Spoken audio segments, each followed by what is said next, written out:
Hello and welcome to the Cheap Seats podcast. We are on to episode 6. We are still on the road to Wrestlemania, but we're getting ever so closer. We've had SmackDown this week, we've had Raw, we've had a lot of story development.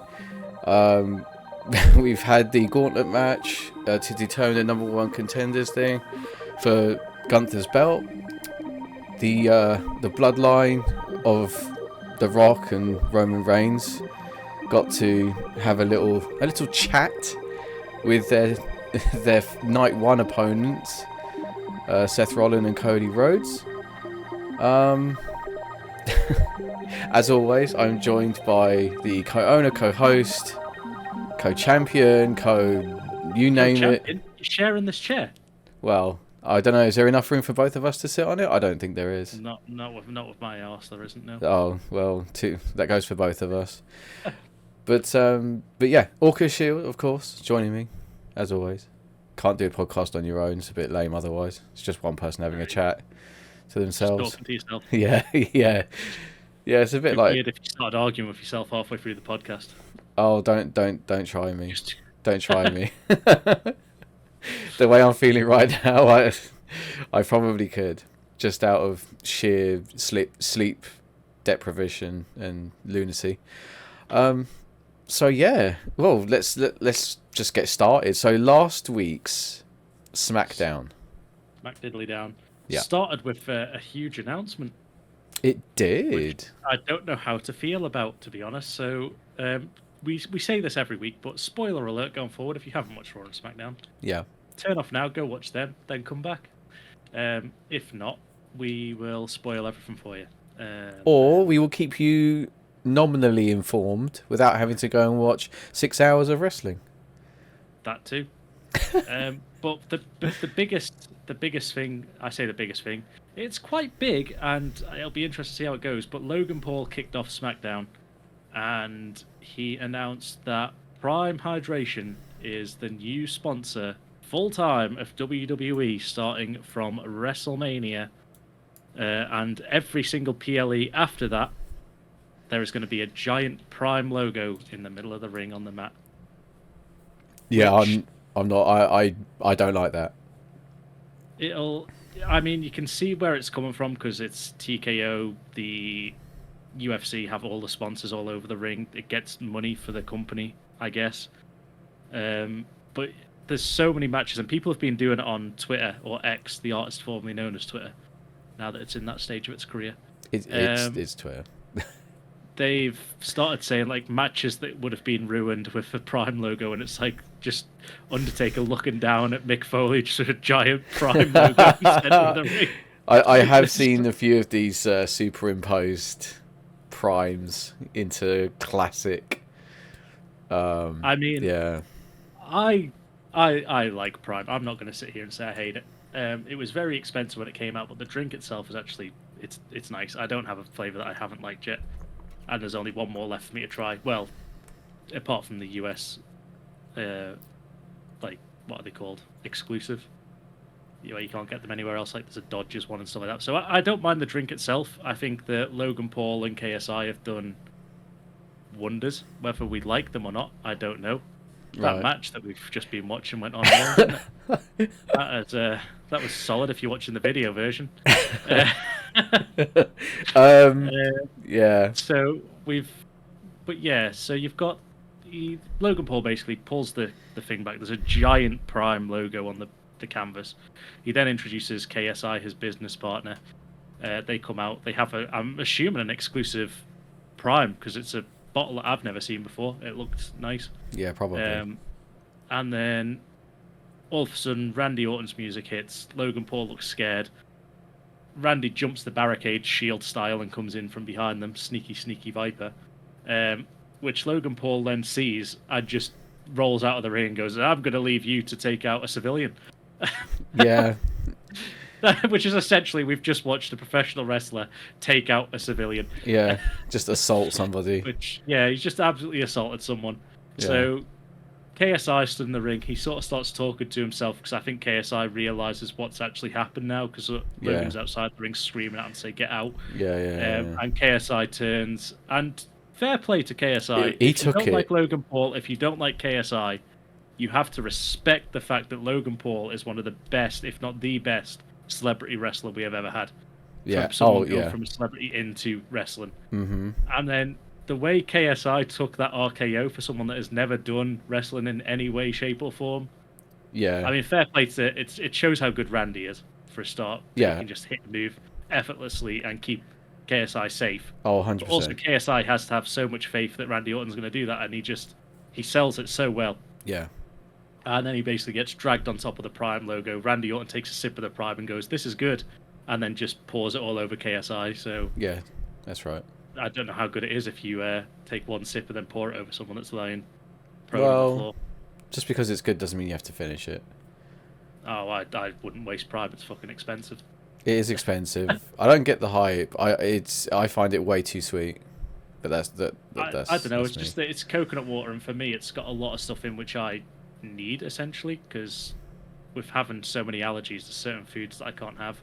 Right. And then certain stuff is hard to come by, and it is in that drink. So okay, fair enough. it does actually help me as well. So you like it for all its vitamins and stuff? Yeah. Okay, that's fair. And I do think the flavor's quite nice. Yeah, that's fair. Like I say, I've got a collection going. I started off with like having a couple of bottles. I'm going off track here. This isn't to do with wrestling. We are now just doing a prime cast. But I started off with a couple of bottles, and then the wife and if you come into my side, well, into either of our streams, because we both stream on Twitch. Links will be either in the video or I don't know where we can put them on Spotify. I don't know if you can. But description. Yeah, in the description on Spotify, they're there. But I started off, and there's someone that comes into both our chats called Doxy. And they both started taking the piss out of me collecting these Prime bottles, saying I was a kid and was I going to put fairy lights into them. And I am that stubborn that I am now collecting one of every one, and I'm going to put fucking fairy lights in them for when she visits and just leave them around her bed. That is hilarious. all I'm doing with these. That's all I'm doing with these Prime bottles now. You petty little bitch. So I have got one of every flavour above my desk. But anyway, let's get back to what we're actually here for, which is wrestling. Yeah. Well, Randy Orton's out there. We then start off with the tag team match against your boys, your beautiful babes, Austin Theory and Grayson Waller. Yeah. Against the Kevin tag Owens team which and I Randy booked. I started booking 6 months ago, give or take. Just putting it out there. I booked them first. They watch us. I know. We just pretend that we don't know. The match sort of had an obvious finish that they weren't going to let KO or Orton lose on this way to WrestleMania, so you knew that the outcome was probably going to be them pair. But I think all these matches do at the minute is just show the future's in safe hands for WWE because Theory's selling is so good, and both Theory and Waller are going to be top stars, and I have no doubt they are both going to win championships in WWE. Oh, absolutely. Absolutely, without a doubt. Multiple championships. They're so good at the ring, and they're both good heels. I don't think I could see any of them being baby faces. That's the weird thing. Okay. I think it would take a lot for them to become a babyface. So I think it's just because Waller is just such a naturally gifted heel. Yeah. That you have to keep him as that. Yeah. But then we get after the match, and Logan Paul carries on this feud where he bumps both Orton and Kevin Owens. And he goes to swing the brass knuckles. Orton wrestles the brass knuckles away from Logan Paul, and he then ducks, and Orton nearly takes out Kevin Owens, which sort of maybe sets up a triple threat match, maybe, for Mania. Yeah. I still don't know if that would be the best option, but I mean, and it's weird. I don't know. We'll obviously get to our predictions video closer to the time of Mania. Yes, we will. I don't know if this is going to be Logan Paul's time to drop the belt. He's done everything that they needed to do. Like, he turned up on the MMA with Mr. Beast the other day, holding the US belt in the crowd. Camera pan to him. He's carrying that belt everywhere, but it gets to the stage where SmackDown now has 2 champions that just don't appear. They rarely appear. They're back now more because it's coming to Mania, obviously. And we'll get to the other champion later on, but we've got both their main straps for the men never on SmackDown anymore, so I think maybe it is time for... If Roman's going to keep the belt, which again we'll get to, we don't know what's going to happen with that one. That one's quite interesting to see what happens and how we think that's going to go. I think it's time that Logan probably does bring the belt back to someone that's going to bring it on weekly. Yeah. For SmackDown. I think so. Yeah, I think it needs to be someone who's out there, like all the time, or at least more active. The only thing I'd say, and it's again, it just shows, we say this a lot, it shows how good the roster is nowadays on WWE. Yeah. But to me, I don't see Kevin Owens or Randy Orton as this. They don't need the US belt. No. For me, both of them are main eventers. They should be going for the main title. I see the US belt as someone like Waller, like Theory, the mid-carders that need to be brought up that are going to be your future champions. Let them have the belt and let them go at each other. Do we think that maybe Logan Paul oversteps his boundaries and starts treating them so poorly that they both are like, wait a minute, like, why are we taking this from him? And then they both turn around and beat the shit out of him. Because possibly. I don't know what it is, but that seems like a storyline they like to go with a lot. So it's just a thought. Yeah. It's just a thought. Because like you said, they are currently, I would say Theory and Waller are currently mid-card talent. And there is literally no one else in the pick, except for there's a lot on Raw that I could think of that could go for it. There's not a lot unless you put it on the likes of Solo Sikoa or something like that. So the Bloodline had more belts. Yeah, you could, but he's not even like in the, it's like it doesn't exist to them at the moment, But we'll see. I don't know. We'll believe in Papa H. I think after WrestleMania there's going to be a lot of shifts in the superstars who are going for the various titles and stuff. I think it's going to be a massive shift after Mania once you've got this out the way. Yeah, definitely. So up next, before the match there was a backstage sort of segment which was Byron Saxton talking to Bayley. Yeah. Who then just sort of says that it's been a tough week after Dakota Kai betrayed us. Still too soon for me. That they shouldn't have had Dakota Kai pull that. Absolutely. Unless something big's going to happen at Mania, unless they've got a returning star that's going to come out and help Bayley. It's now 4-on-1. They could have pulled that Dakota Kai stunt at Mania, maybe. Yeah. I don't know. There was no need to pull the trigger on that so soon. The week before Mania would have been pretty good because, then like she has no time to prepare to get back up. Like, now that the one person she thinks was actually on her side is not. Then, but after that, it was a very short sort of segment so we get back to the action in the arena, and it was Bobby Lashley and Karrion Kross doing their weekly let's pretend to have a wrestling match before the Authors of Pain and the Street Profits get involved. Yeah. And the match gets thrown away. Yeah. And it's ended with with the Final Testament standing tall in the middle of the ring. We did get a segment where B-Fab attacked Scarlett. Okay. So Scarlett ran away up the ramp, so she's now getting involved, so the two women are also going at it. Whether it's a multi-man tag or mixed gender tag at WrestleMania, I don't know, but I don't know how that would work because you've obviously got 3 of the men that can tag in. Then as soon as you tag into the woman, both the women come in like they normally do. Yeah, that's what they normally do if they're going for something like that. Yeah. Yeah, it just seems a bit weird. The feud just seems so stale because there's no like final product in sight to it. It's just they're fighting each other. Then the match gets thrown away because of interference because they don't want. It seems like WWE, and we use this term a lot in WWE. It looks like they've booked themselves into a corner, in a sense that they seem reluctant to make Lashley and the Street Profits look weak, and they don't want to see them lose. But then they've brought Karrion Kross. Well, Karrion Kross has come back from being time away, looking like a dominant force that he was on NXT, that Triple H loved. He's then been joined by the Authors of Pain, who've just returned, and they were also in NXT, one of Triple H's boys that looked absolutely dominant. Yes. So it's sort of like they don't want to let either team lose, and they're sort of like just dragging this feud on until they go, right, we need to make a decision on who's actually going to win this feud now.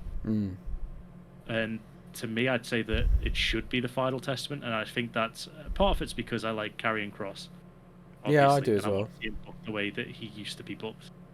But also because then I don't think Lashley needs to win any of these to be considered a powerhouse. No. I think that you can build up these future stars of Karrion Kross and the Authors of Pain into a dominant faction, Yeah. and one that's going to be there all the time for me anyway. It's almost like a toilet break at this point whenever these come in. Yeah, there is no point to it. And the thing is neither of the factions are like over, like very over.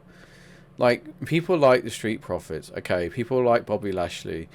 People like, well, I mean, they're not supposed to in storyline, if you know what I mean. But like, they're not supposed to like Karrion Kross or the Authors of Pain, but they are popular.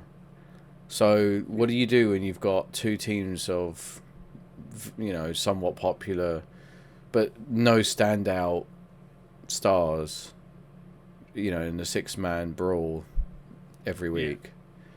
It's nothing. It's just, I don't know. I feel like they just don't know what to do. I think they're not sure. They're not sure what they want to do, because there's no reason for it. There's no reason for why Street Profits and Lashley are fighting these guys, and why the other. There's no reason. It's just like, oh, guess we're enemies, I guess. And that's the part of wrestling I don't like, because there's no reason to be invested. Yeah. But that, it's like I say, that was pretty much a toilet break. Now you know what's going to happen every week. It's just going to be fight, DQ from one team, brawl, the end. Yeah, we'll do it at the same time next week, chaps. I mean, they could sort of do a Extreme Rules match at Mania, maybe. I don't know. Yeah, we then get on to the main event for SmackDown, and I know what you're thinking, but there's more matches, and I'm telling you now, this is the main event, and I'll tell you for why, because it's Tiffy time! It's bloody Tiffany Stratton. She came out against Michin and Mia Yim, yeah. Yeah, Mia Yim. But it was quite a shortened match. I don't know if it was time constraints. Yeah. But Tiffany Stratton put on a show again, showing off that she's the future of the women's division, and got a win. And yeah. I did notice that she went to do her finish, and then she stopped, and then she restarted the finish. I get why. I would much rather her be safe and just stop and start again. And it wasn't like it took ages, and it wasn't dreadfully obvious, but you could see she kind of did one, and then she stepped down, as if she's okay, maybe she slipped or something. But yeah, please just take your time, do it again. We're happy to wait. We'd rather you do it safely and well than I'd rather because if that move goes wrong, it's a horrendous. If this, and the way she does it, I don't think people can consider it a botch because I think it's more obvious a botch if she goes up that rope and springboards up the next rope and then slips. Yeah. Because she injures herself, injures her opponent, and then it's a much worse botch. So the fact that she gets onto the first rope and then just drops goes, down. My foot isn't correct or something like that. Yeah. I need to do it again. Just stops. Yeah. And I think this is very important to know is the wrestling maturity of knowing, okay, that wasn't correct, but to just reset within half a second, to just reset and do it again, which is because the problem with some botches is okay, timing can be messed up, your opponent might not be in the right position, these things happen, okay. It gets worse when you either completely fuck it up and it looks absolute dog shit, or you take too long, making it obvious that you know what I mean. That either your opponent draw attention to it by taking too long. Exactly, and the fact that she literally hopped up the thing, dropped down, hopped up the thing, moonsault. Fine, I don't think anyone was gonna say oh, shouldn't have done that. No, fucking do. No, I only noticed it because the way the camera was. It was waiting for her to do her thing. That's the only Yeah. reason why I noticed. If it was any other camera angle, I probably wouldn't have noticed. Yeah. But I think she's you know, her other half. They're going to have a beautiful baby as well, because her other half is Ludwig Kaiser, and that's who's been teaching her how to do the oh, that grabs. makes so much sense. Okay, so there was some sort of red carpet deal a while ago, and I can't remember what it was, but there was a few wrestling couples, and there was and it was Ludwig Kaiser and her, and I was like, oh, they must just be they must just be friends, like I think. And then the woman said that they were quite the power couple, and I was thinking, okay, I thought it was like a kayfabe thing. No, okay, all right, all right, Yeah, no, no, they're a good for couple, them. and he's the one that's been training her for doing some of the moves for her call up to the main roster. Awesome. Apparently. Awesome. Well, I mean, he's excellent in the ring. Like he's absolutely solid. Yeah. So yeah, yeah. No, that's great. That's great. Then we have another feud that seems to be just going on and on and on and on and on and on and on and on. Yeah, it's Dragon Lee versus Angel Garza. It looks like Dragon Lee is now here to honor Rey Mysterio, even though Rey Mysterio is back from his injury. Yeah. He's going up against Angel Garza from Legado del Fantasma. I really like the stable because, as I've stated before, I'm a big luchador fan.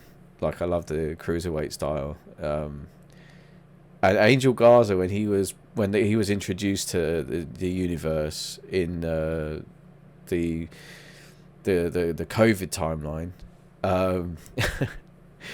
I liked his tag team with Andrade. I really liked him. He just has that smug shitlord like sort of charisma going that I always think it's great. Like those characters I always enjoy. So seeing him back on the main thing was nice as well. And Dragon Lee, I've not had any much exposure to him at all. He was pretty cool. It was cool to see him do his stuff too. But then yeah, as soon as he won, he got the shit kicked out of him by the rest of the Legado del Fantasma. Yeah, and it's one of them where again, there's no real direction for me anyway that I can see, and maybe you can see something with that. But there's no direction for Mania. It doesn't tell me if it's going to be just Santos Escobar, as Carlito calls him. Yeah. Against Rey Mysterio. Yeah. Or if it's going to be the LWO versus Legado del Fantasma in a tag team match. Yeah. Because you've got, obviously, although saying that, is there 4 people? You've got Humberto. Yeah, there's 4 people. If they keep what's his name? Just come back. Andrade. Yeah. If he joins them as well, then they've got a 4-on-4. Yeah, although nothing's been said about that yet, so... No, he still seems to be going on Raw to try and convince Dom to step away from the Judgment Day. Yeah, but why? Yeah, to jump ship to SmackDown, maybe. Yeah, possibly. But then we get on to the real main event. I know I jokingly said it's Tiffy because it's Tiffy time, where we have the answer. Seth and Cody bring out Roman and Rock. Yeah. And the answer. The secret. The secret. Do you know about the secret? Where SmackDown, I think this got rushed. This definitely got rushed. There's camera angles where you can see from people in the crowd that the ending of this segment definitely got rushed. The Rock, and I think it's probably to do with the fact that for whatever reason, and I know why, it's because they're not, aren't they part of the bloodline, isn't he, whatever, but when you have Roman Reigns, it takes about 7 years on average to get to the ring from the entrance ramp on his, and then The Rock comes out for another like 6.5 years on average for him to get to the ring. I watched the segment, and it was like the full segment on YouTube for this again, just to rewatch it all. 10 minutes. It was a 21-minute video. 10 minutes is just The Rock and Roman Reigns coming to the ring. Before anything gets said, it's just their entrances. It is 10 minutes of time that is not needed.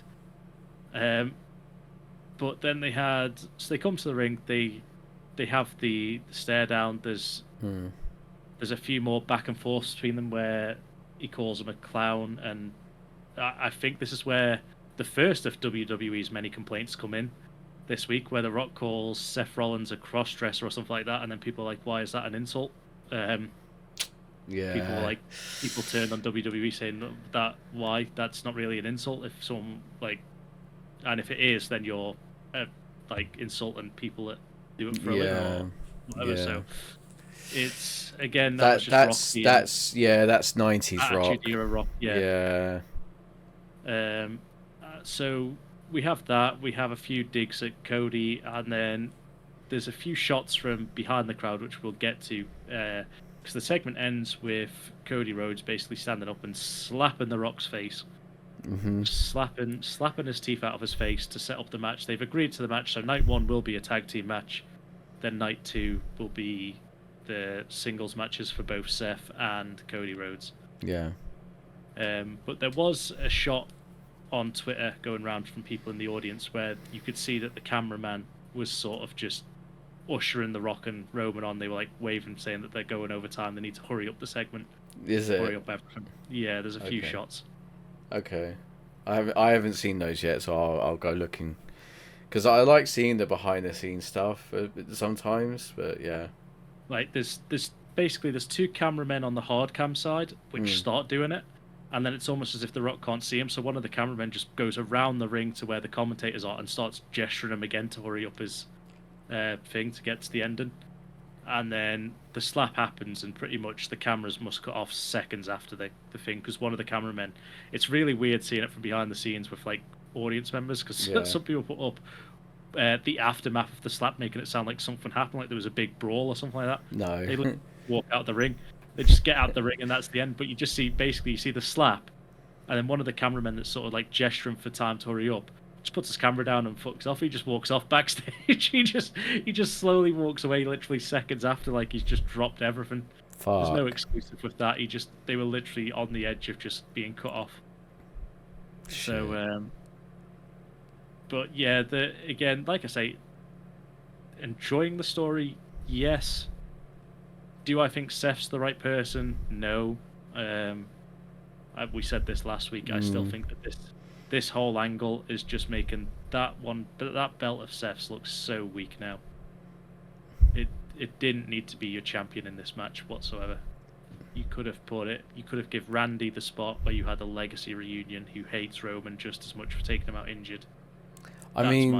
We've still got 2 weeks, at least, minimum. Yeah, but it seems to be fully like some stuff can change. I'm not saying it won't, but it does seem like all the posters are now out if this is happening. Yeah, this is the main event. Things can happen. Unless Damian Priest cashes in and takes Seth's belt just before Mania. You never know. Then you get Damian Priest versus Drew McIntyre with no build-up. But that was SmackDown. That went off the only that was there's not much really else to add apart from that. That was when SmackDown, the lights went off after that. So we'll get on to Raw, which was for me the better of the 2 shows. Yeah, Raw even was though good. SmackDown had the bonus of Tiffy time being on it, Raw is still, I think, better. Yeah. So we kick off Raw with Drew McIntyre, who comes out, and he's just Drew McIntyre's just absolutely insane. He is just the perfect heel at the minute. And I know I've said that there's perfect heels out there in Grayson Waller and stuff like that, but this character of Drew's, he is just being a shithousery award after shithousery award. Yeah. He comes in, Seth Rollins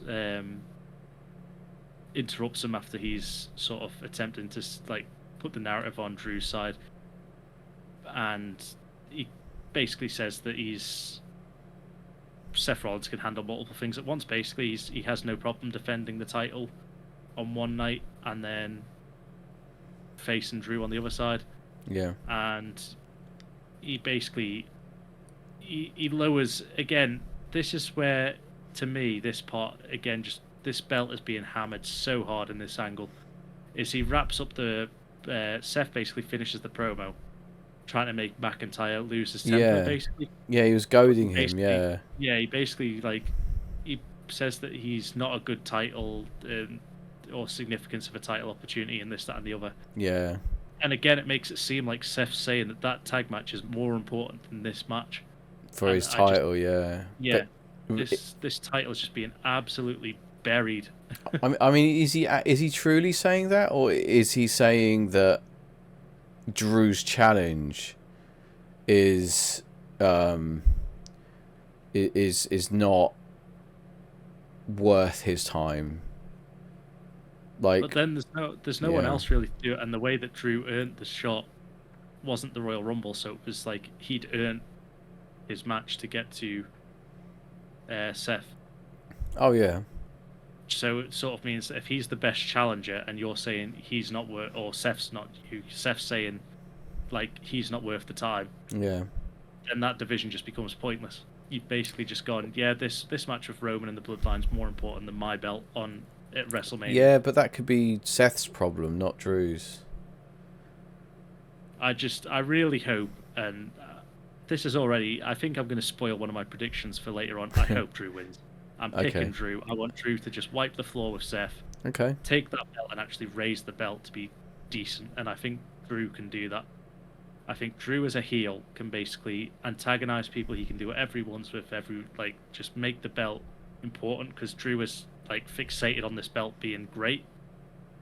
And Ooh. I think we need someone like that where Drew's gonna actually make the belt feel special.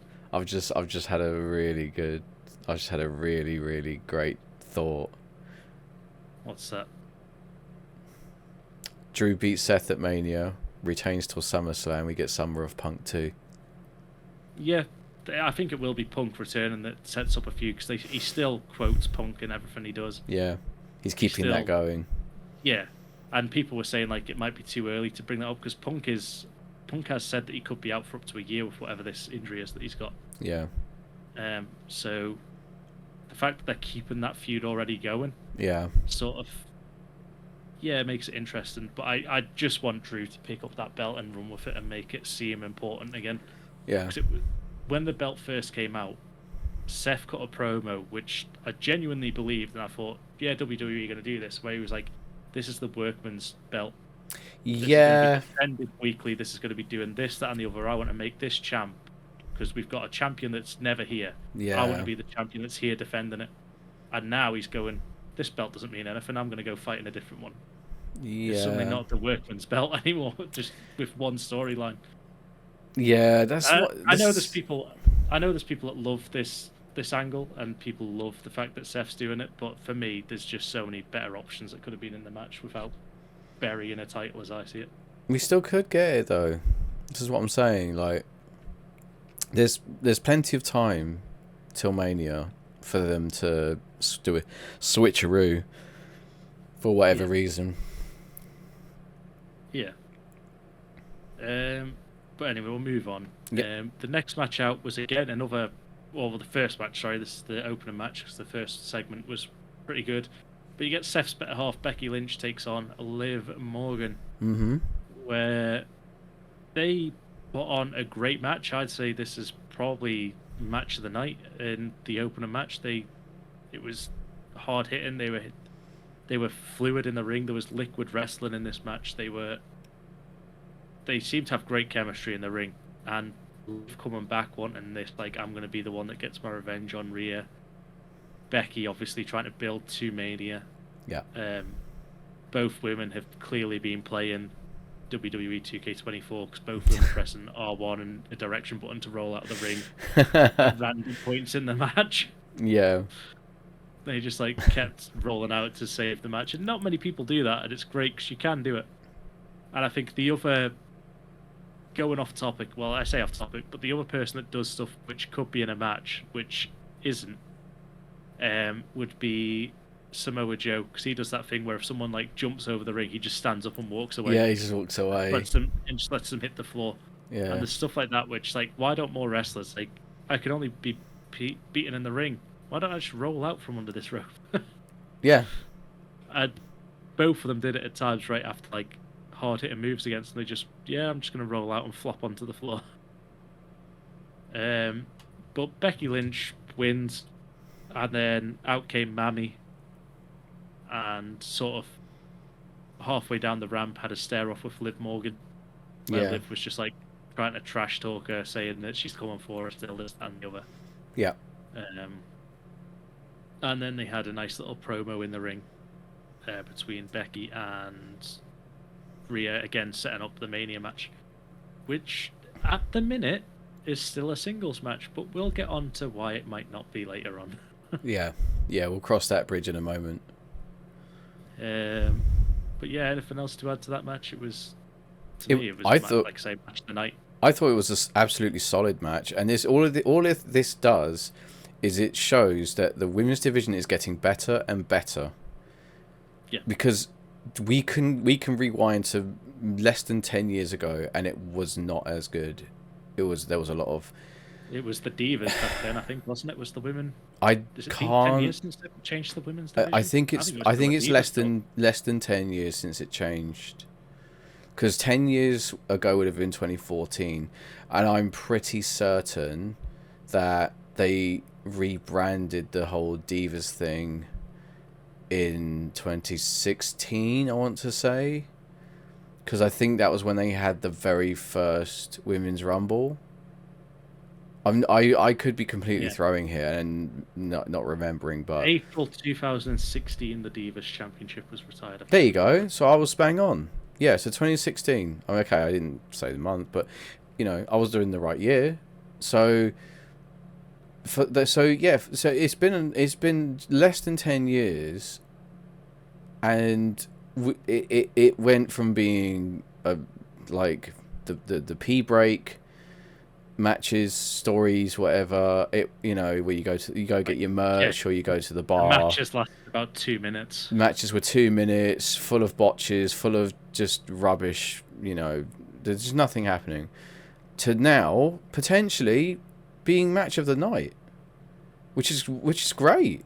It's fantastic. It's such a good advancement. Like to to see such improvement.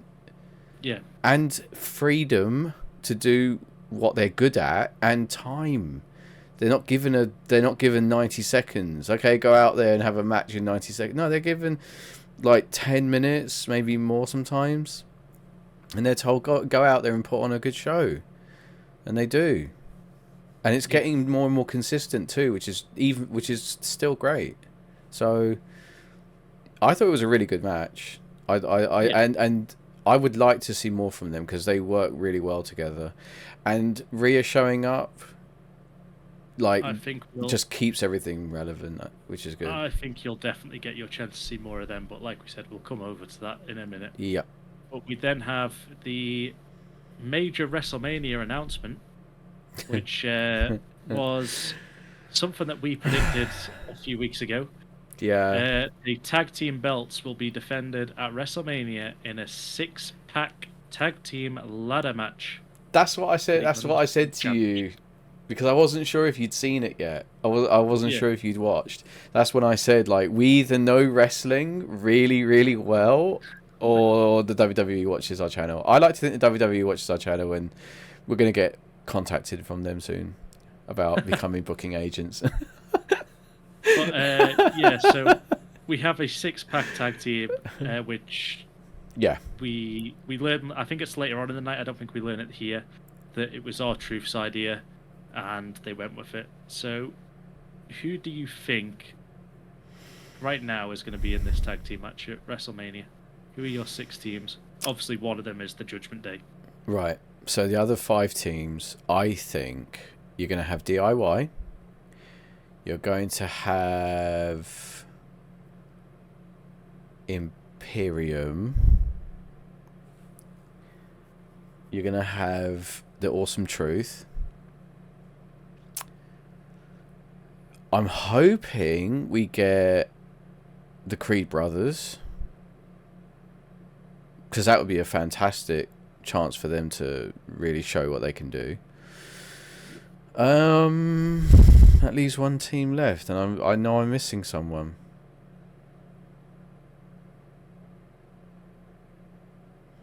I would love to say, because of what happened later, that maybe Chad Gable and Otis, but maybe Alpha Academy, but no, I don't think so. But we'll get to that bit soon. I'd have similar to you.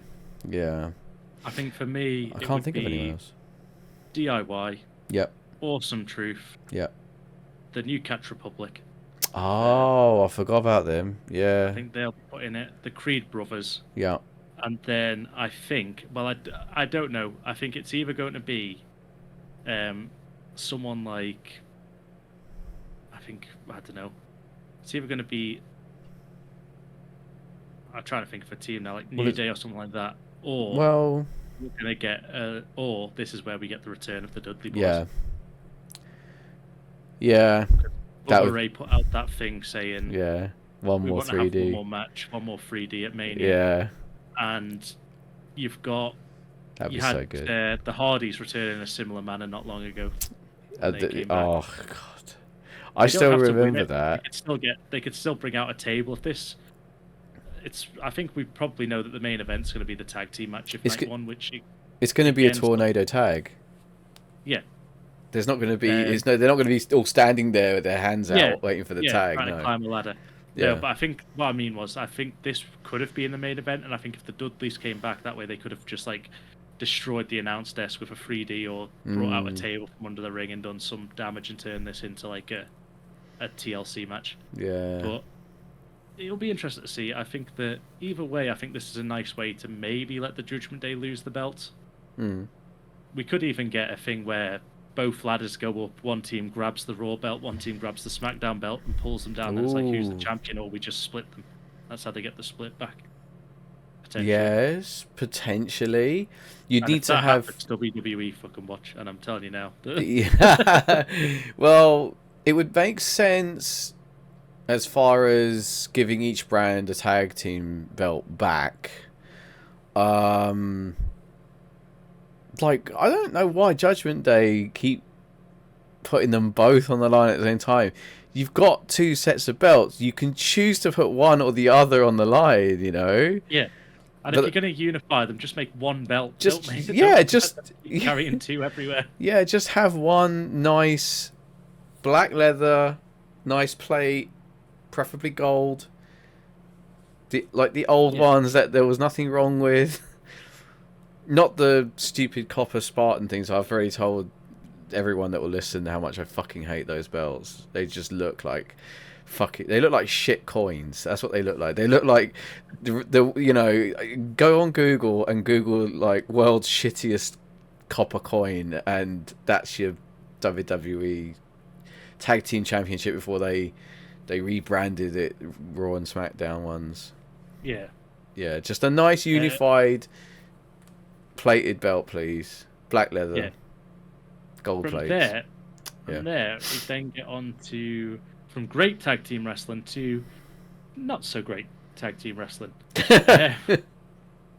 As it was The Way versus Maxine Dupree and Ivy Nile. Yeah. Something happened in this match, which is why my background is what it is, where Candice LeRae turned into prime Christian Cage for one reason or another. It was an okay tag match. It wasn't brilliant. The people involved were obviously they're up and coming, I'd say. I don't know the average age, but I'd say probably Candice LeRae's the oldest by a long way in there. Right. I'd say, and by a long way, I don't even think she's that old. But I know Maxine Dupree's quite young. Indy Hartwell's young. Yeah. I think Ivy Nile is still quite young.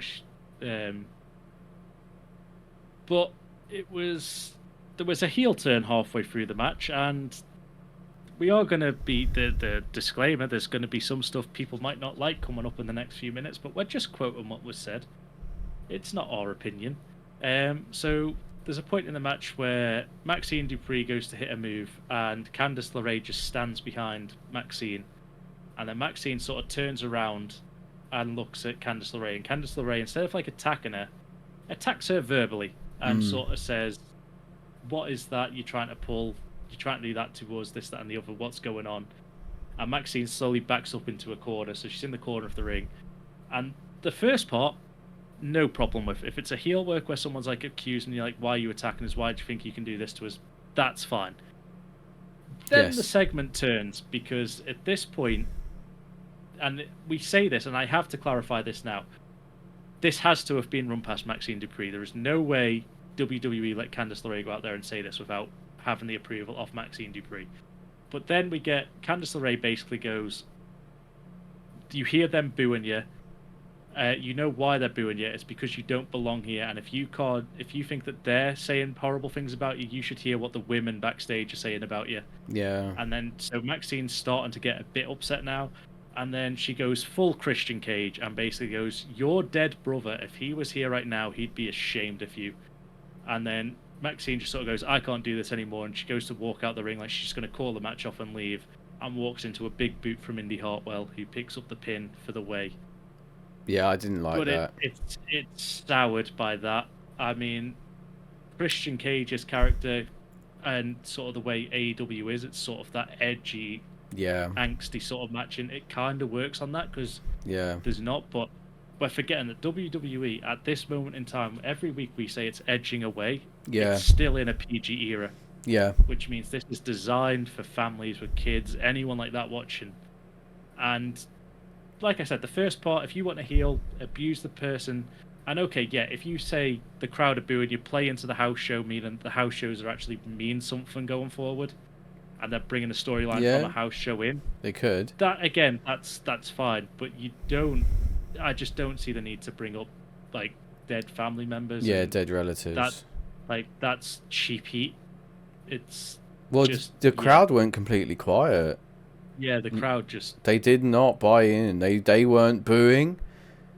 I remember, and I've said this before, I'm sure there was on Steve Austin's podcast, or one of the many Broken Skull things he's done. I distinctly remember him saying the phrase, a response or a reaction is better than no reaction.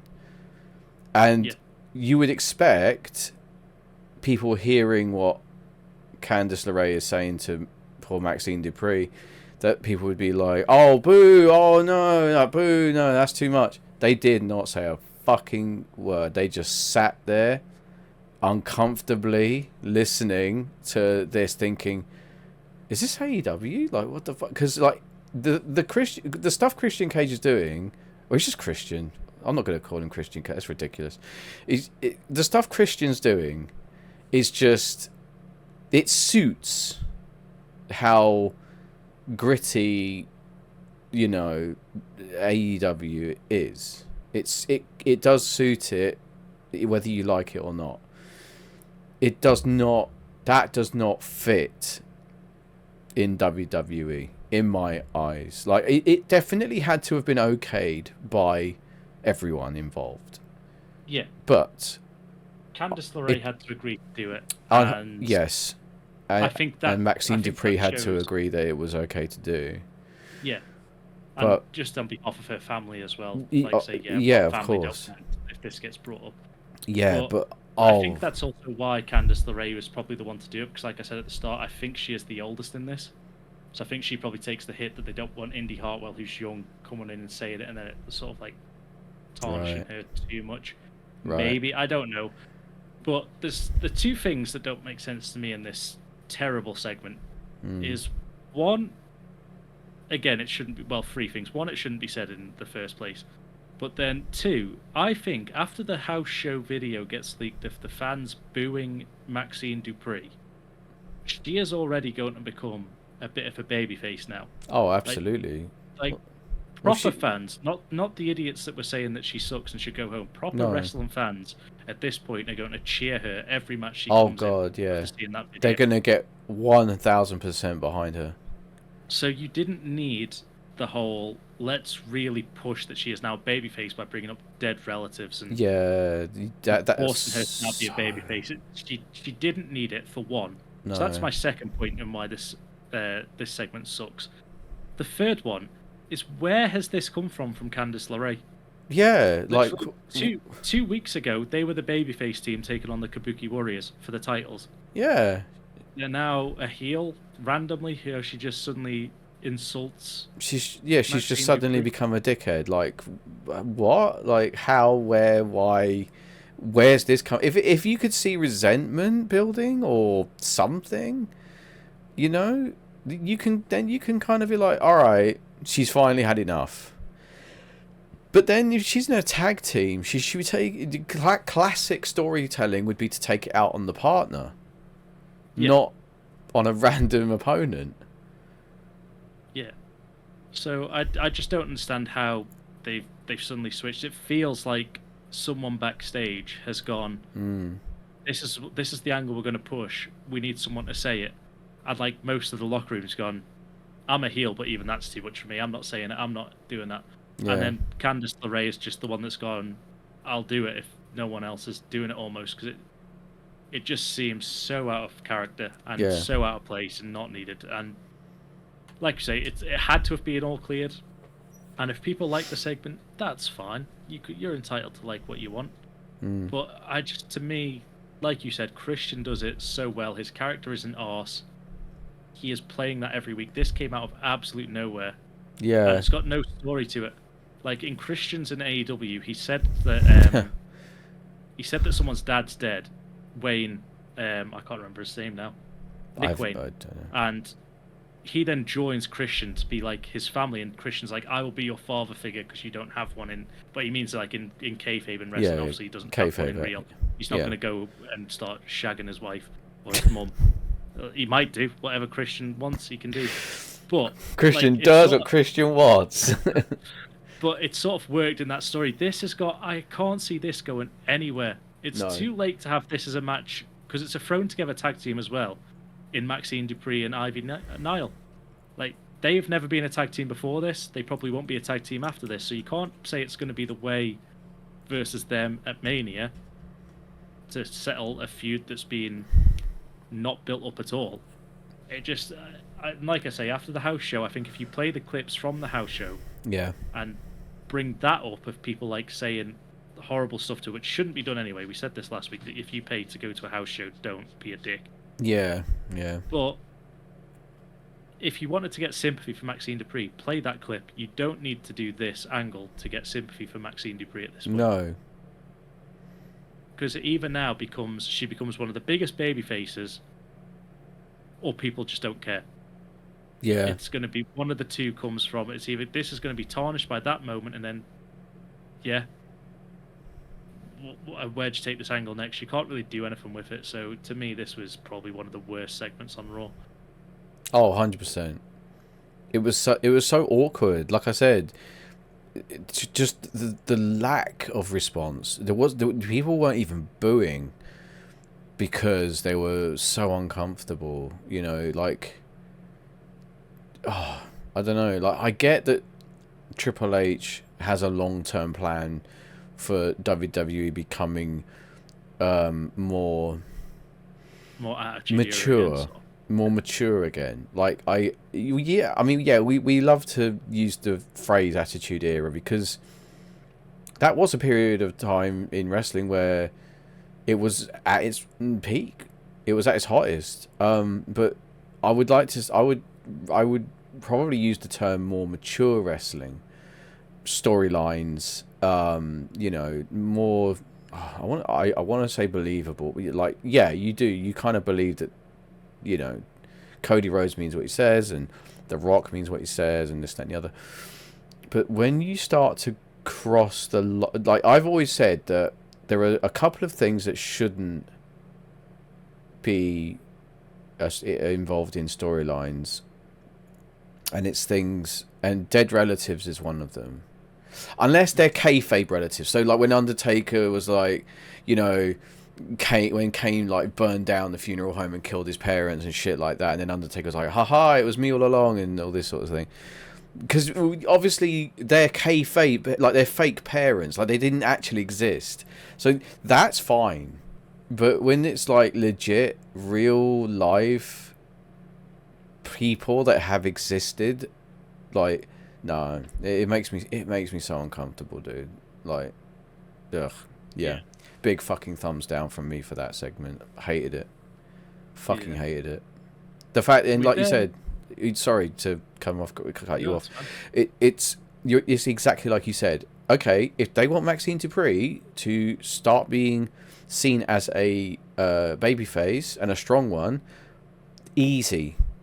Play the clip from when she was getting abused at the house show, and you know, play into that. Be like, you know, this wasn't even on the main shows. Like this was at a random house show. And people were abusing her.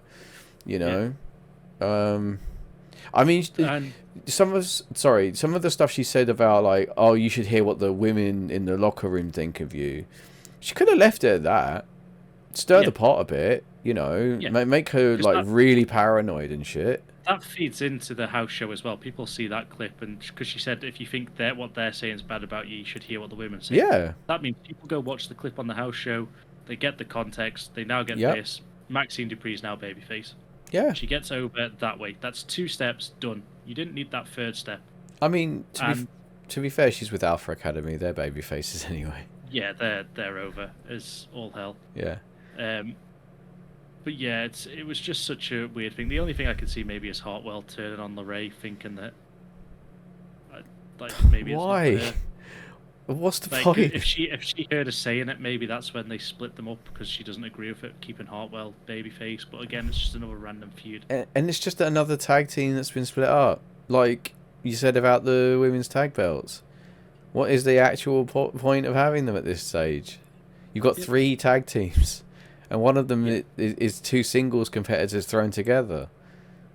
So technically, you've only got 2, and then now they're going to break up the Way, which I think is a absolutely cack tag team name, if I have to be completely honest. It worked in NXT when it was the 4 of them, and they had the faction of Indie Hop. In fact, no, there was 5 of them at the time. There was Johnny Wrestling, Candice LeRae, Indy Hartwell, Austin Theory, and Dexter Lumis eventually came in as well. Right.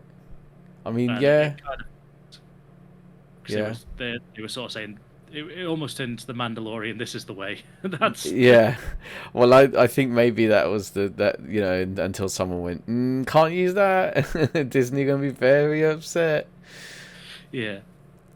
But that's the less we say about that segment, the better. Hopefully, I hated it. We get some sort of finish to it very quickly. Very quickly. I hope they retcon it completely. Like I hope they act like it never happened. Because it's just it's so gross. I'm sorry. And the thing that you were saying, where like all I needed to do was play the clip. Yeah. This is a bit of a tangent. Now that I'm going to go on before we move on to the next thing. They can actually do that. They can use anyone's clip they want, because I was watching Wrestle Talk, which is a great YouTube thing for wrestling news. I mean, most people have probably heard of them by now. If you're listening to us, you've probably heard of Wrestle Talk. But I was listening to one of their videos, and they, when CM Punk returned at War Games, they were doing the live stream reactions, because they do live reactions. They were at a bar doing something. Yeah. So their clip got used when they used a bunch of YouTubers reacting to CM Punk's return on. Yes, WWE I did see that. Raw. Yeah. So then, Wrestle Talk basically wanted to do a reaction of them being used on Raw. And they put it in a video, got everything put up. The video got taken down for copyright grounds. So WWE claimed their own clip against them. Oh my god! Oh my god! So if they use anyone's clip, they then just shut down that channel. Going, nah, that's ours now. WWE, come on, do better. Do better. I just couldn't believe it when I heard it. They were like, yep, we can't use that anymore. It's our own clip of us reacting. You can't do that. It's people reacting to your product. They're not even showing your product. They're just reacting to it, and you're stealing their reaction video to put into your fucking compilation. And when they put it back to be like, oh look, we were on TV, and you're like, no. That belongs to me now, Dave. Like, fuck off. Do better, WWE. You're starting to suck. You're starting to suck. But back to the normality and back to the actual show. Yeah. We then get to Michael Cole doing an interview of Cody Rhodes in the ring, again going towards this road to WrestleMania. Yes. Which Michael Cole raises the question to Cody Rhodes: can he trust Seth Rollins? Classic WWE. Can they coexist? Can they coexist? It's perfect storytelling. He says that they obviously had their 3 matches. The torn pec was from Seth Rollins and all that. So he says, can you trust them? And this is where I think that the Cody Rhodes angle grows more.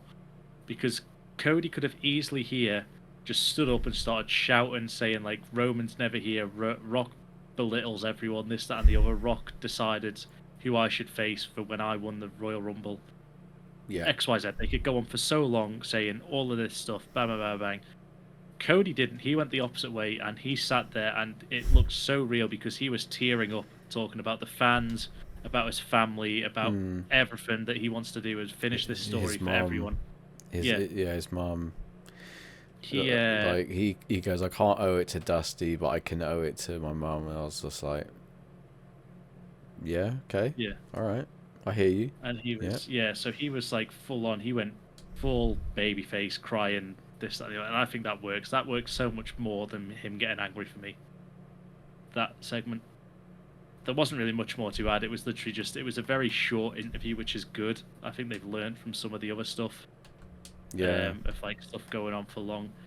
And going back, actually, this is something we didn't touch on in SmackDown, because I think it happened on SmackDown, where one of the Rock's insults to Cody Rhodes was something like, Dustin is like 20 years older than you, so they mentioned Goldust. Your sister's like 20 years older than you.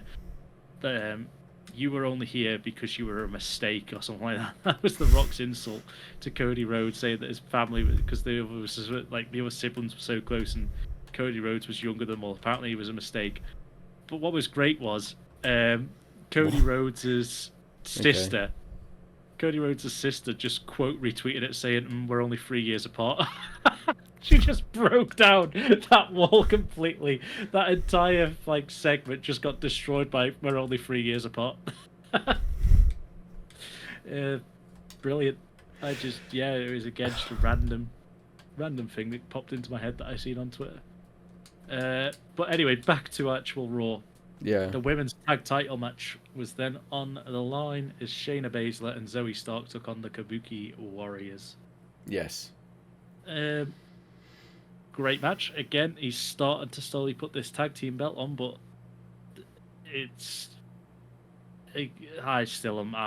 I say this weekly, and I'm going to become a stuck record. I think that the women deserve a mid-card belt and just get rid of these tag belts. I agree. But there we go. No, I agree. Just literally what we were saying 5 minutes ago. They're potentially splitting up another tag team. How many have they got? Like I said, they've probably got about 3, and one of them is Shayna Baszler and Zoe Stark being thrown together. Yeah. Look, they were a wonderful idea if they had an actual women's tag division. They do not. So bin them off. We'll count it as an L, but we won't hold it against them. They can still have women's tag team wrestling. They don't need a belt to have tag team matches going up. Or you just need to focus on getting legit women's tag teams on the brand. Like when Mandy Rose left, that was your perfect opportunity to just bring Gigi and JC Jane to the main roster as a tag team. Bang, that's one tag team done. You had Cora Jade and Roxanne Perez that started off as a tag team in NXT. Split them up.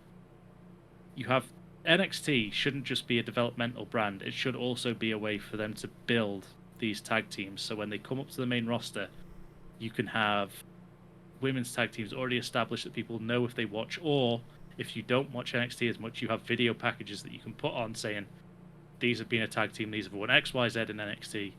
They've done a lot, but instead it's just people that get chucked together into a tag team match. There you go. And I think all this match did, which it did well. I'm not taking anything away. The chemistry between Shayna Baszler and Kairi Sane still there.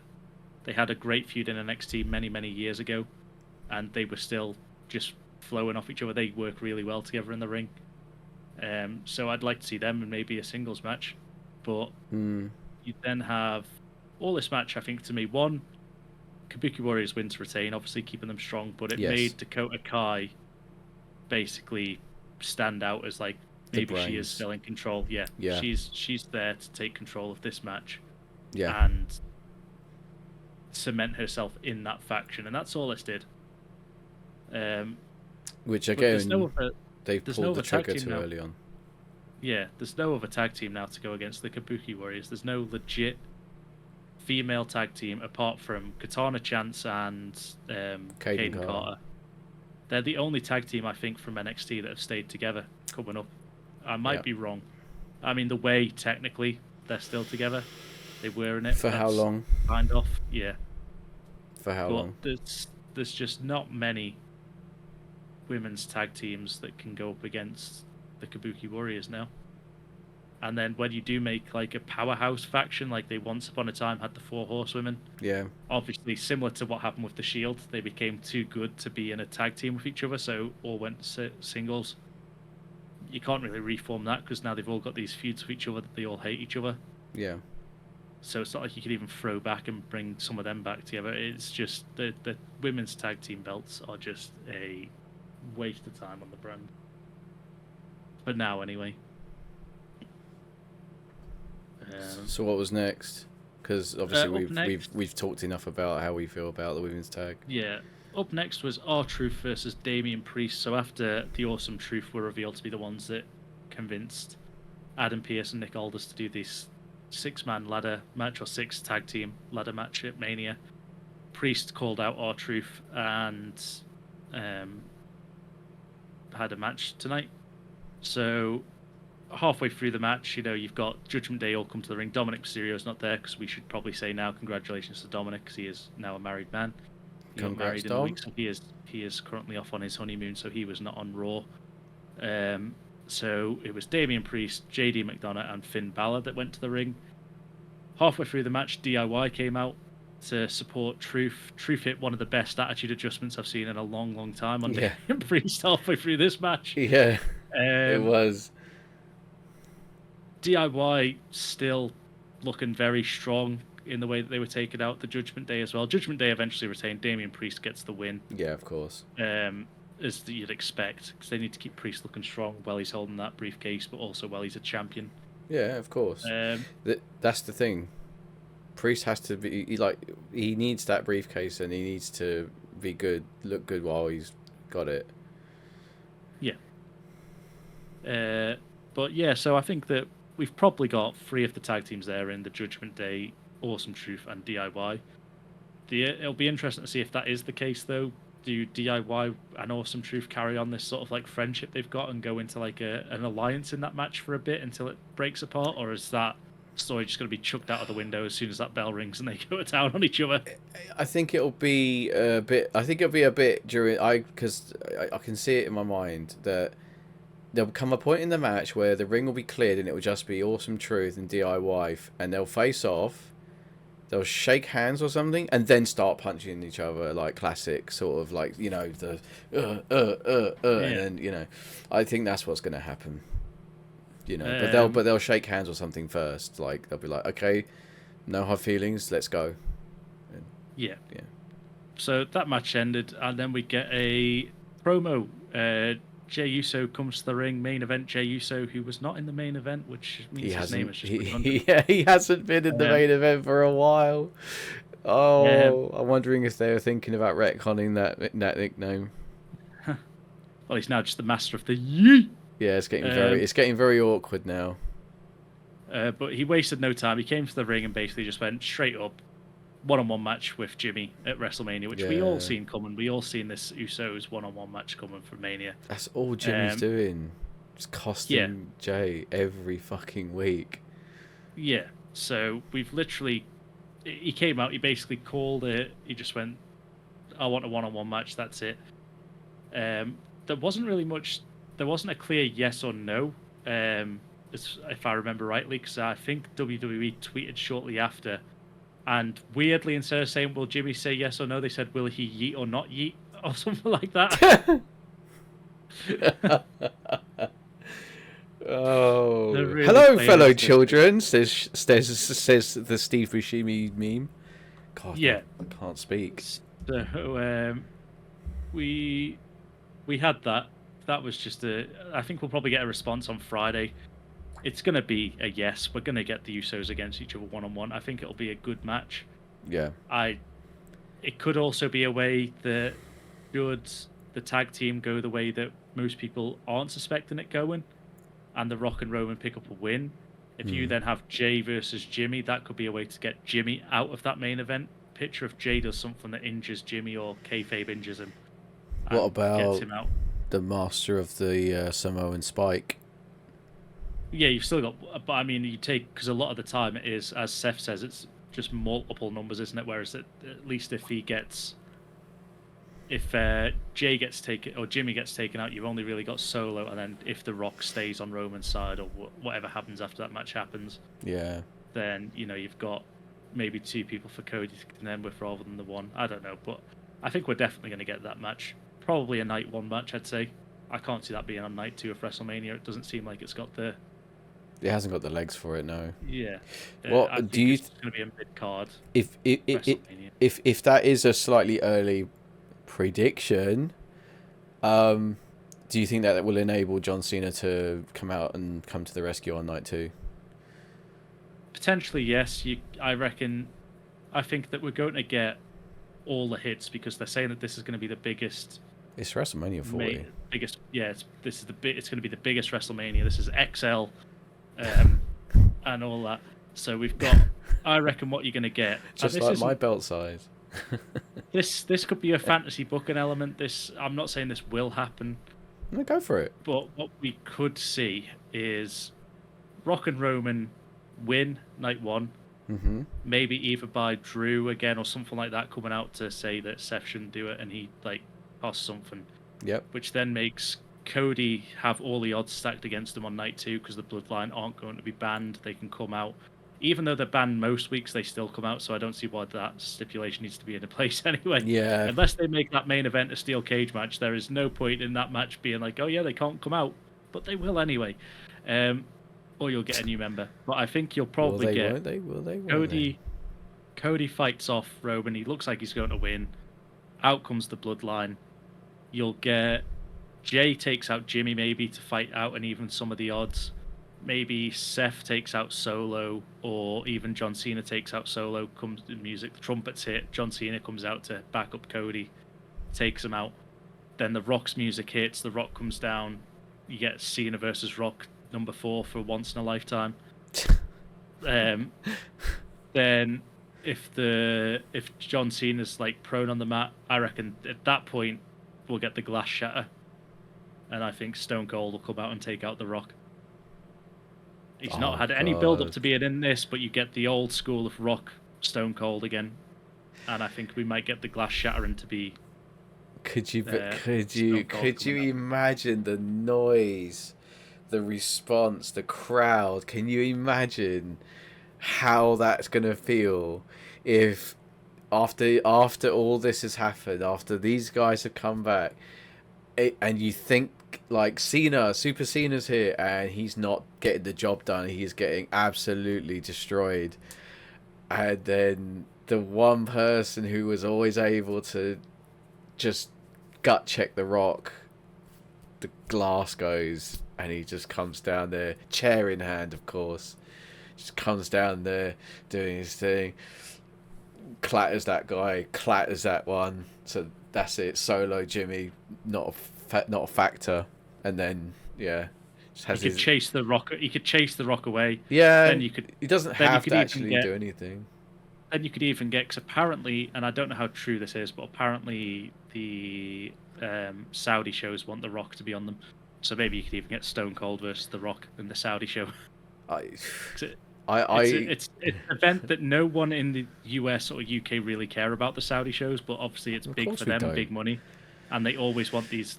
They wanted Yokozuna to turn up, so fuck knows they're going to want Stone Cold versus the Rock. I still can't believe that. I still can't believe they asked for Yokozuna, and Vince was like, "Go find me a sumo guy." Like, oh fuck. But I would love at WrestleMania 40. I would love to see Austin hit a stunner on the Rock and Rock sell it like he used to, or as best as he can, because maybe he can't move that way. That he can't flip over anymore. I don't know. Yeah. I'm hoping the Rock's in fantastic condition. He looks it, but Yeah. you know, like Austin can still do the stunner. So Austin would hit the stunner, and Rock kind of does the thing where he goes backwards and everything. Yeah, like I would love to see that one more time at WrestleMania 40. The amount of times I've seen that over the years watching Mania, I'm just like, that's part of my wrestling. Like, you know, I would love to see that again. And it brings out some of the big ones, and yeah, we get a lot of that done. So the final match the night after that one, which was, because like I say, it was a very short segment. We then get the main event, which is the gauntlet match for the IC title shot at WrestleMania. So we open this up with Ricochet and JD McDonough. They put on two cruiserweights that know each other well, high flyers. They put on. I mean, we knew JD McDonough wasn't going to win this match, but he's so good at selling, and he is a good wrestler. And I wish that they did more with him. I know he's the weakest member of the Judgment Day, but still, it's just one of them where he might get his time. We don't know what the long-term storytelling is going to be for JD, but hopefully he does. Even just a mid-card run with a belt, I think he deserves something like that, because he is very good at what he does. But anyway, Ricochet picks up the first pin, and then out comes Bronson Reed, who takes on Ricochet and just absolutely squashes Ricochet, like the absolute unit that he should be billed as, and takes out Ricochet. Then Sami Zayn comes out and he pins Bronson Reed. We then I didn't agree with that. I'm just going to say it now. I think Bronson Reed should have been the one that goes on a tear in this match and just made him like an absolute unit in here. Yeah, he should have ran this gauntlet right to the end. Yeah. Because we then that. Yeah, we then get so he pins that. Then we get the Master of Strong Style come out, and again these pair know each other well from NXT. We had an absolute barnstormer of just a short match in here between Zayn and Nakamura. Still love Shinsuke Nakamura. Where Sami Zayn picks up the victory on Shinsuke, and then we get to the final partnership, which is Sami Zayn versus Thank You, the leader of the Academy. It's Chad Gable. Yeah. And after a hard, grueling fight in the middle of that ring, Chad Gable is going on to wait, what? No, that Sami Zayn's going. Right, thanks for watching, everyone. We're off. Yeah. Goodbye. I'm so fucking mad. I'm so fucking mad with the outcome of that fucking match. First of all, Bronson Reed should have been in the last 2 or 3. Yep. Sami Zayn does not need to face Gunther for the IC title. Nope. I fully agree with you. This is where Sami Zayn has gone from a year ago going, I haven't won a world title picture. I'm going to finish my story, get that main reward, and get that belt that I have already won 3 times because that's the only one I'm good enough for. And he's just being absolutely shoehorned in. He has not had any feud with Gunther. There is no history between him and Gunther as far as I can remember. There's got nothing. Gable put on a 5-star match with Gunther on a random Monday Night Raw. It is one of the highest rated matches of last year was Gable and Gunther on a Monday Night Raw. So that means they could go out and do that at WrestleMania. They could easily have gone out and stole the show on night 1, because you obviously have your big main matches on night 2. If you put this on night 1 of WrestleMania, either as the opener, because I think the closing is going to be that tag team match. If you put this on to open the show, you are getting a 5-star opener to WrestleMania if you put Chad Gable and Gunther in a match. Yeah. Bollocks. It's absolute bollocks. I would have had the same opener. I think Ricochet and JD, good strong opener. Yes, JD McDonough should have got a good showing, but I think Ricochet should pick up the win. At that point, I think if you bring out Bronson Reed there, Bronson Reed should just plow through that entire field as a boss. He should just be... He's big. He is a brute. He should be an absolute unit in this match. Yeah. and he should have just flattened everyone. The last two should have been Chad Gable and Bronson Reed. Yep. And two up and comers that are going to carry the company forward. I literally now want Gunther to end Sami Zayn's career. I want it to be that bad. Like, I want Gunther to chop him until he is seriously chopped. You know? Like, I'm so done with Sami Zayn. I've never been Sami's greatest fan, but I did like it when he was being the clown to the Bloodline's seriousness, right? Yeah. But then he kind of had the thing with Kevin Owens with the tag belts, lost the tag belt, and then literally nothing. Literally nothing. No interactions with Gunther that are of note that I remember. No matches with Gunther that are of note or that I remember. This is all bollocks. It's like, and then you've got Chad Gable, like you said, had an absolutely stonkingly good match with Gunther. You've got Bronson Reed, who physically is imposing, could face Gunther, and they went with Sami Zayn. I'd have loved to have seen, even if it was a triple threat, Gunther, Bronson Reed, Chad Gable, if the end of that gauntlet match couldn't be decided between them, that is the match that I'd rather see, because I'd love to see just Gunther goes up to Bronson Reed and just chops Bronson Reed. Yeah. And Bronson Reed just no-sells it almost. We said this last week. Yeah, he could just keep chopping away, chop. Bronson Reed could just be like, what are you going to do about it? He just eats Gunther it. either has to dig deep or do something else. Yeah. And again, Chad Gable can just go. He could run Gunther. He could pick up that IC belt, and he could easily be. It would get what. And I think, a part of me thinks that the reason they haven't booked Chad Gable versus Gunther at WrestleMania is because I think that if you had that match, that result, if Chad Gable picks up the belt, gets a louder pop than the main event, which they are trying to avoid. Because I still have this IC belt on night one. And I think no matter, the only person I can see getting a louder pop than Chad Gable finally winning that IC belt is if Cody Rhodes finishes his story. And I think WWE kind of want to get, no, we want this to be our big main event, and I think people are more interested and invested at the minute in that IC belt if Gable goes for it. It's the only thing I can see as to why. I literally don't care now. Yeah. That's how bad it is. My interest in the IC scene for Mania turned off. Not interested. There is only 4 people I'd love to see end Gunther's streak. Right. And that is Bronson Reed. Yep. Chad Gable. Yep. A returning Sheamus, so he gets his whatever it is, Grand Slam. It's all the belt. Or Bron Breakker. Yeah. I was just thinking Bron Breakker.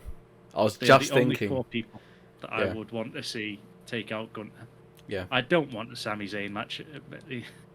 It feels like just the way to get Sami Zayn on the card. They've got nothing for him, and he wants a Mania spot because he still gets a pop from the crowd with his ever since the Bloodline turn. So, to me, it's just let's get Sami on the card. How IC belt. He should be up there with Rollins and Rhodes, being like guys like I know what these guys are like, or doing something with Jey Uso. Yep. Because they were buddies, like, and Jay's a good guy now. Like, Sami could have done anything with any of those guys. No, he has to face Gunther for I hate it when they make a booking decision that turns me off of a match. Because now when I watch Mania, when they're like, and the next match is for the Intercontinental, not interested. Yeah. The only way they can is you've got the IC belt now, which if Sami Zayn wins, and this is how they get Gunther to go onto that main title picture, which is where he should be at this point, because the ring general has been fantastic. Yes. I think if you do that, you then have Sami Zayn, who's a babyface now, who still, I think the fans could slowly turn on Sami at this point because everyone was so invested in Chad. Yes. I think if you then get Sami to win, you can't, unless you have that whole, we'll shake hands, do whatever you want. As we play WWE, we know the best format is a face versus a heel. Mm-hmm. So that means Chad Gable isn't going for Sami Zayn's belt straight away. Mm-mm. Which means he's going to have to wait longer. And there was stuff on commentary which I think, I'm not 100% sure if I'm correct in this, so I'd have to double check it.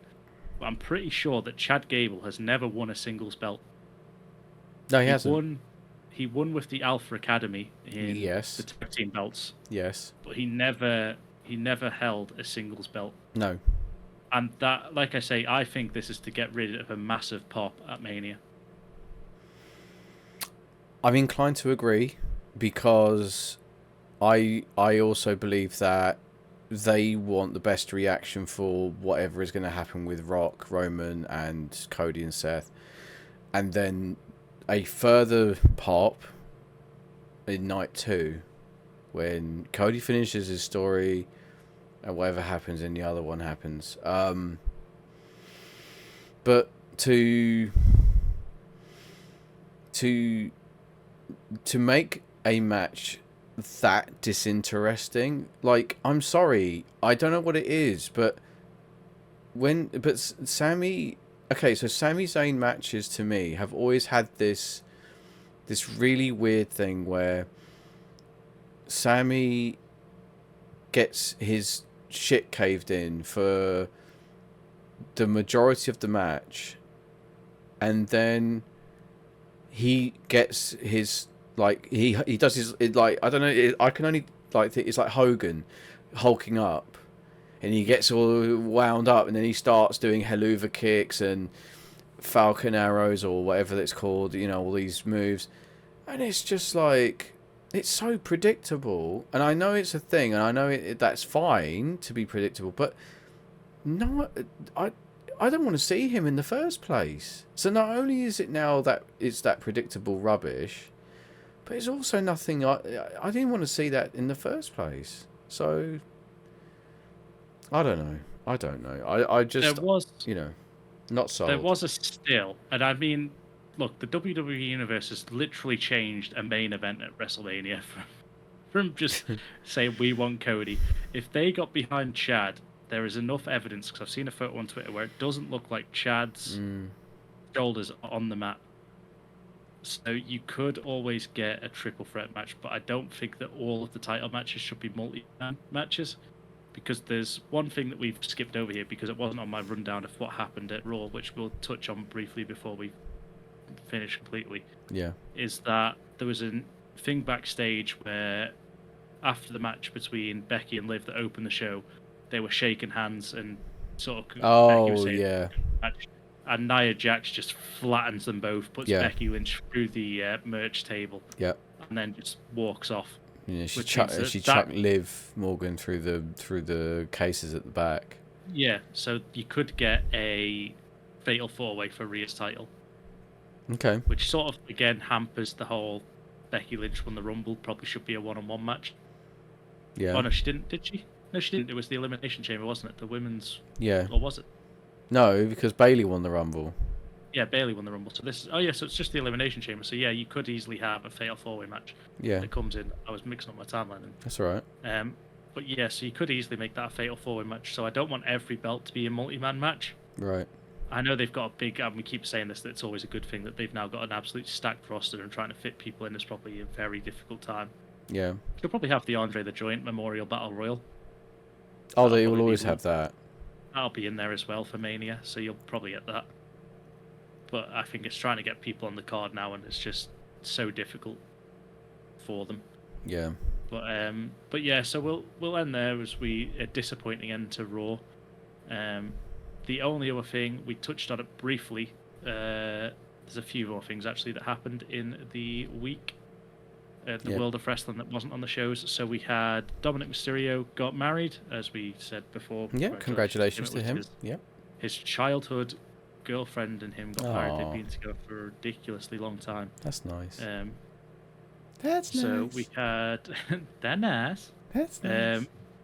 So then we also had one of the greatest things that I have ever seen in any way, shape, or form, which was that he stood up to do a speech at his wedding, and he got booed out of the building at his own wedding. He got absolutely booed. Yeah. Which is just great. The fact that kayfabe is completely alive and well, in the sense that he could do that, and people in his wedding would like go for him. Yeah. And do all sorts. Then that's absolutely insane. I don't think he was expecting it. No, he laughed and sort of like. He was a bit like like, can we not do this? Yeah. So, but then we also had, we touched on it last week. We had some Hall of Fame inductees, and we've had a few more this week. Mm-hmm. So the first two people that were announced was a tag team of Mike Rotunda and Barry Windham. The US Express, yeah. Yep, they've been inducted into the Hall of Fame this year, which also means that if Mike Rotunda is going to be there, potentially Bray Wyatt could still be announced. I don't think that'll happen this year. There's just something that's telling me it's next year, but we then had another inductee into the Hall of Fame, which is a very bizarre Hall of Fame entry, which happened on the 11th. Mm-hmm. The greatest, Muhammad Ali, is in the WWE Hall of Fame. He is entering it this year. Okay. He's had one match, I think. Did he have two matches in the end? I think it's only one. I'm not sure. But he was definitely at WrestleMania 1. And then, I'm not sure how long this podcast has gone on for, because Ryu records it on his side. Hour 30. But breaking news then, because a whole 2 hours ago, right. Thunderbolt Patterson has been inducted into the Hall of Fame 2 hours ago at time of recording. Who? He was champion in the ring and championed the health and well-being of his peers outside it. Okay. Thunderbolt Patterson's influence is still felt today, and he will receive the recognition he deserves when he joins the WWE Hall of Fame class of 2024. That's all that was put about him. Can I just draw your attention to the game that's playing in the background of the video podcast? We're having technical issues. The hard cam has fucked off. Someone has stolen the hard cam. Yeah. Can we get security up there, please? Oh, we're back. Oh no! Now we've got again. Someone's definitely stolen the hard cam, and we are now phasing out of resistance. Kevin Dunn has returned. Kevin Dunn has made his return to WWE. And he's nicking everything. We're phasing out of existence as we speak, which is probably a good time to end the podcast. There's no more news to bring you guys, but stay tuned for what have we got coming up? We've got the predictions video, which will go out the week before WrestleMania, preferably. Yeah. They'll still have Friday Night SmackDown before. You've probably got 2 more podcasts before our predictions video goes out. It'll probably be around the first week of April that goes live. Yeah. So you've got 2 more podcasts to come, and then we've got the predictions video.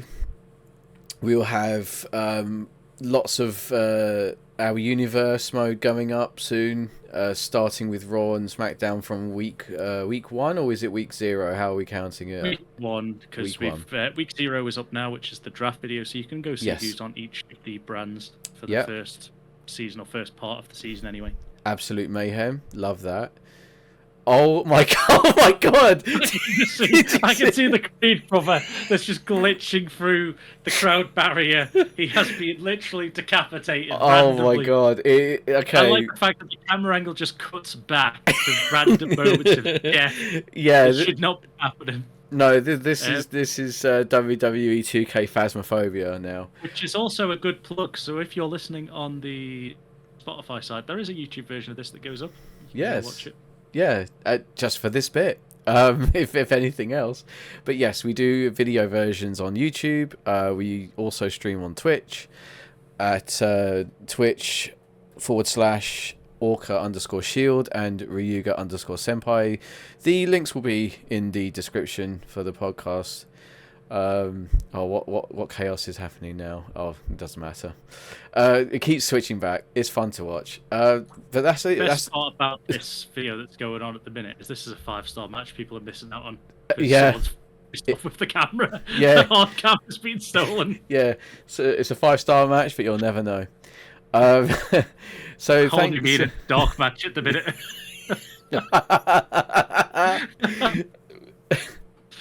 Well, thank you everyone for tuning. Oh, someone's been pinned. Sorry. Oh, the Creed brothers won somehow. The one without a head has come back. The one that was stuck in the cage. Oh no, they're both there. Look at his face. That is someone that was stuck in a cage. That's the one who was stuck in the cage. Well, okay. The game unfucked itself, but that's hilarious.